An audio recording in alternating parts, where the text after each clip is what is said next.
So hello friends, so in this video I am going to discuss you about the definition of coagulation and what are the steps of coagulation, and in details I am going to explain how is platelet plug is formed, and third I am going to discuss what is coagulation cascade. So all these points I am going to discuss in this video, so please stay tuned. So friends, so let's discuss about the definition of coagulation.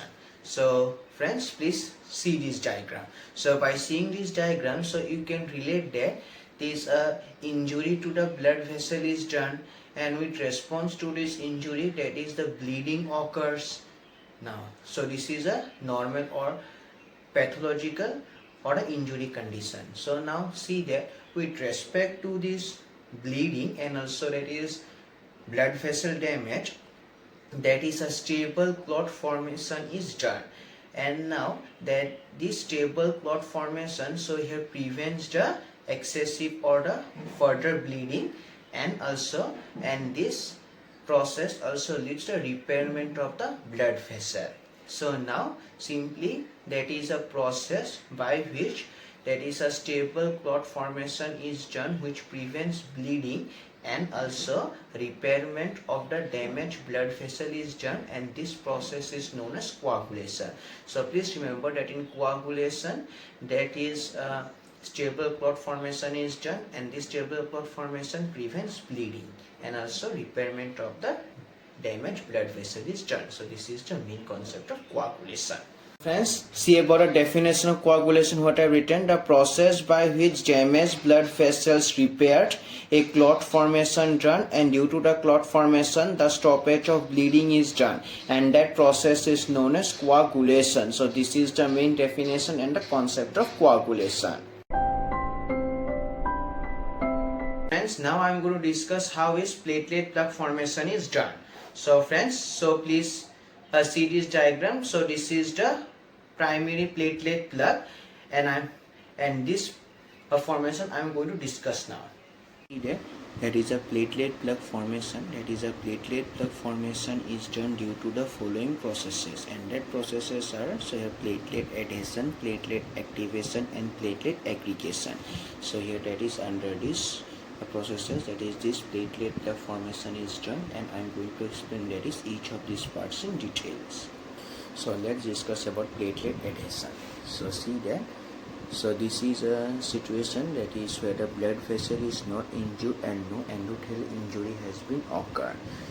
So at present, please remember, please see this diagram. So in this case, that is the blood vessel is normal and no endothelial injury has occurred. So see that in this case, that is the endothelium is there and the subendothelium is not exposed, and also that is platelets, they are moving in a, so here that is the laminar direction. So this is a normal situation. But see that is suddenly that is an endothelial injury occurs. So here in this area, that is endothelial injury occurs now. So in this area, that is the endothelium is damaged, and also that is the subendothelium of that region is exposed. See that, so this is the exposed subendothelial region, and see that, and these platelets, they are moving towards the so here exposed subendothelial region in this way. And finally you can see that these platelets, so here that is platelets attached with the subendothelium and how this attachment is done: when the glycoproteins 1A and 2A of platelets J, so here bind with the platelet receptors, so here glycoproteins 1B and 9 of the subendothelium, and this binding of glycoproteins 1A 2A with the glycoproteins 1B and 9 is, so here that is done or stabilized by von Willebrand factor. Now, so finally that is the process through which that is the platelets, so here attached to the exposed subendothelium of the damaged blood vessel injured area, and that process is known as that is the platelet adhesion. See that, so that this is the injured area of the blood vessel, and in this injured area of the blood vessel, that this platelets attached to the exposed subendothelium and also and this, so here that is attachment is done when your glycoproteins 1A and 2A bind with the glycoproteins 1B and 9, and this bond is stabilized by von Willebrand factor. So that is I have written that. So here platelets attached to the subendothelium reach by a binding of which glycoproteins 1A 2A with the platelet receptors, that is a glycoprotein 1B and 9 complex, so here present on a subendothelium. So in this way that is the platelets attached. And also you must mention about von Willebrand factor, that is binding of glycoproteins 1A and 2A and glycoproteins 1B and 9, so here achieved by von Willebrand factor. And that process of attachment of platelets with the subendothelium is known as platelet adhesion. And this is the, so here that is the final product, that is the after platelet adhesion. So see that, so here in this way that is the platelets attached. So this is a final product after platelet adhesion. So now the next step is the platelet activation. So see that, so here that in this case, so here that these are the platelets, so here adhered to the, so here that is a subendothelium or the injured endothelium. So see that all these adhered platelets that they release, so here that is granules. So these are those granules which are released by these adhered platelets, and these granules are alpha granule, dense granule and lysosomal granule. Alpha granule, dense granule and lysosomal granules. So all these are the granules released by these adhered platelets. And that release of the, so here are granules by the adhered platelets, so here that is leads to activation of this platelet. So this is the platelet activation. So see that is after platelet adherence, platelets adhere to the subendothelium release alpha granules, dense granules and lysosomal fascicles, and this is known as, so here platelet activation. So now I am going to explain that is platelet aggregation. So see that, so here so these are the adhered platelets and these are the, so here granules are released by this adhered platelets. So here alpha granules, dense granules and lysosomal granules. See there, so here that all these granules, alpha granules, dense granules, lysosomal fascicles, that is granules, they are attracting more and more platelets towards the, that is the adhered platelets, and finally that is due to the coming or the attracting attachment of more platelets towards the adhered platelets, so it leads to formation of, that is the primary platelet plug. But that is, you should know how this binding of this, so here that is platelets with one another or with adjacent platelets done, but I am going to explain this. See there.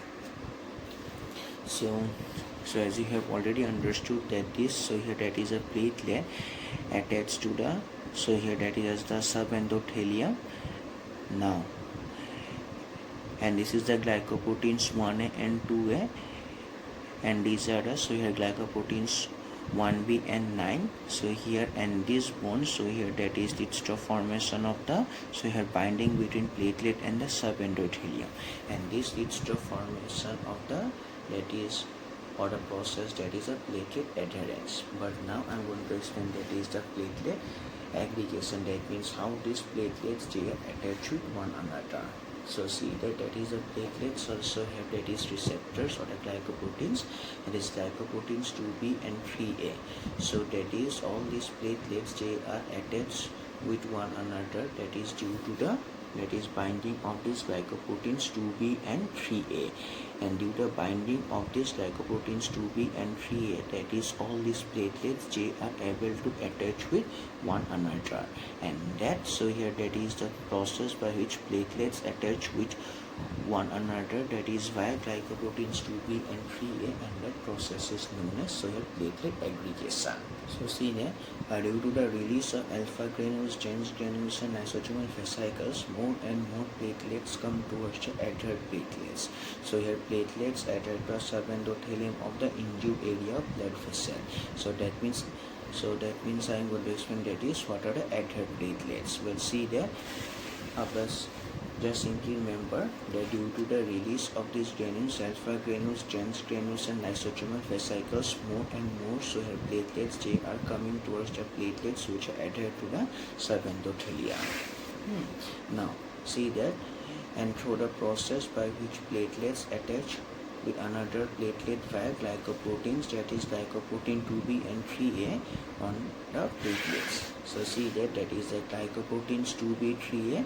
So these are the glycoproteins, that is, and with the help of these glycoproteins 2b 3a, that is the platelets, they are able to attach with one another. And that process by which that is the platelets attach with one another, that is via glycoprotein receptors GP2B and GP3A, and that is known as platelet aggregation. And through this platelet aggregation, that is the final product is primary platelet blood. So this is the final product of the primary platelet blood. So therefore that is through the process of that is a platelet adherence, platelet activation and the platelet aggregation, that is the final product, that is the primary platelet blood is formed. So in this way that is the formation is done. Friends, now I'm going to discuss what is coagulation cascade. So see that, so this is a coagulation cascade, and here it has pathways also, intrinsic, extrinsic and common pathways, and the main aim of this coagulation cascade is to form a fibrin, and this, so here fibrin deposition over the primary platelet blood leads to the formation of the stable clot, and this stable clot, so here prevents the bleeding.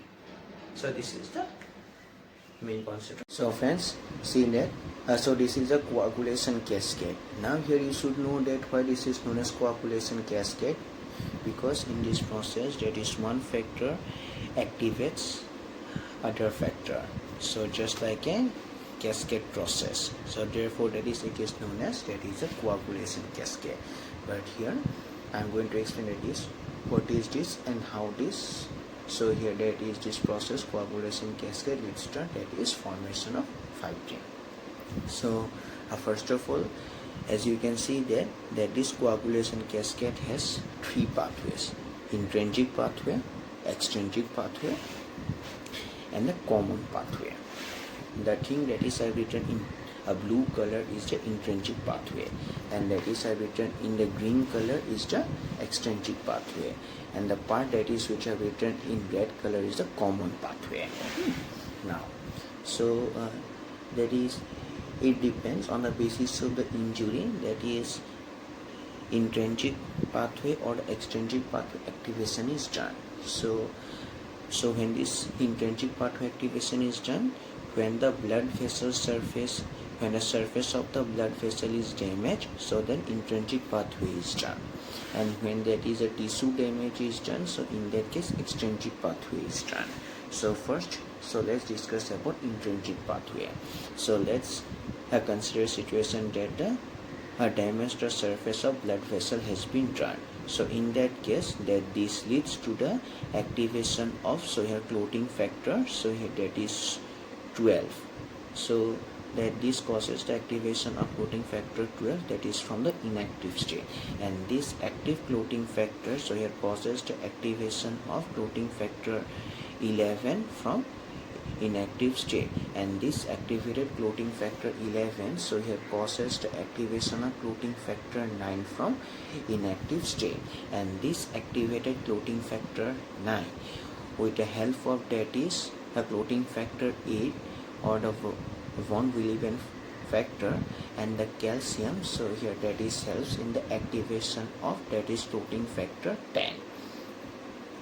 So this is the about the intrinsic pathway.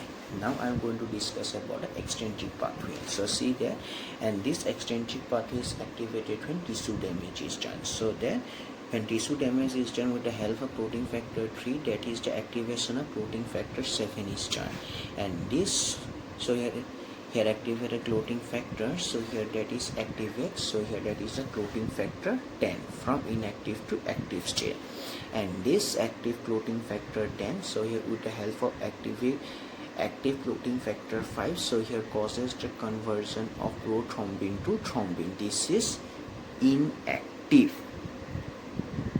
This is active. So this is a thrombin is made into active state by the clotting factor 10 and the clotting factor 5, and then this thrombin causes the conversion of 5-adenogen into fibrin. A 5-adenogen is inactive state whereas fibrin is active state, and this fibrin causes the, so here that is the formation of the stable. That is when this fibrin wraps around a primary platelet plug. So here in that case the primary platelet plug is made stable, and finally a stable clot formation is done. So see what I have written there. In coagulation cascade, the final product is fibrin, and this fibrin, so here stabilizes the primary platelet plug by wrapping around, so a stable clot formation is done. So here in this way, that is a coagulation cascade forms a stable clot by forming fibrin. As you have seen that in the coagulation process, that is the platelets, they are responsible, and these platelets, they are responsible for the primary platelet plug formation.